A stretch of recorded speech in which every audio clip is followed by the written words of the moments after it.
આ દ્રશ્યો એ ગુજરાત કોલેજના છે।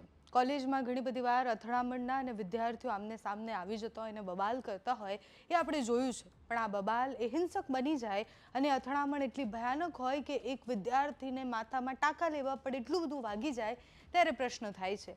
અમદાવાદની ગુજરાત કોલેજમાં વિદ્યાર્થીઓ વચ્ચે જૂની અદાવતને લઈને હિંસક અથડામણ થાય છે અને હિંસક અથડામણ પછી જે આરોપ લાગે છે એમાં કહેવામાં આવ્યું છે કે એબીવીપીના કાર્યકર્તાઓ હતા અને સામે એક છોકરો હતો, એ છોકરા ઉપર એ હુમલો કરે છે।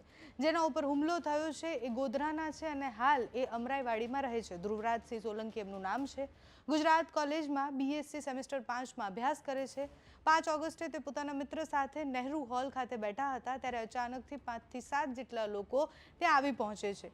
ફરિયાદ મુજબ જે હુમલાખોરોના નામ આપવામાં આવ્યા છે એમાં પ્રિન્સ દેસાઈ, આરબી મુધવા, રામ સહિતના અનેક યુવકો છે અને એ એબીવીપી સાથે જોડાયેલા છે એટલે વધારે ચર્ચામાં આવી રહ્યા છે।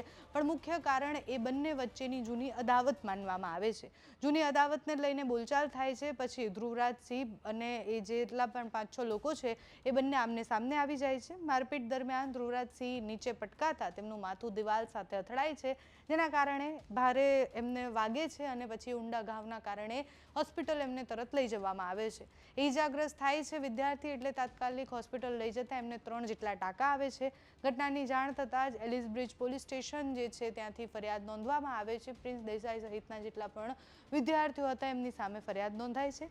હાલ સમગ્ર મામલે પોલીસ કોલેજ કેમ્પસમાં જે બબાલો થઈ છે એના મુખ્ય કારણો શું છે, હુમલામાં સામેલ બીજા કોણ કોણ હતા, લોકોની ભૂમિકા શું છે, સીસીટીવી સહિતના અનેક પુરાવા જે છે એની તપાસ કરી રહી છે। વિદ્યાર્થીઓ વચ્ચે આવી રીતની બબાલ થતી હોય અને કોલેજ સમયમાં જ્યારે એવું કહેવાય કે યુવાન હોય ને કોલેજમાં હોય એટલે અનેક પ્રકારની બબાલો એ છોકરાઓ વચ્ચે થતી હોય છે। આ પણ એવી જ બબાલ હતી। બબાલ વધારે ઉગ્ર એટલે બની કારણ કે એક વ્યક્તિને એટલી ગંભીર ઈજા થાય છે કે એને 3 ટાંકા લેવા પડે, એના કારણે એ ચર્ચામાં વધારે આવી છે। ત્યાંથી જે દ્રશ્ય સામે આવ્યા છે ત્યાં વિદ્યાર્થીઓ જ્યારે આ બધું થઈ રહ્યું હતું ત્યારે શું થયું તે જુઓ।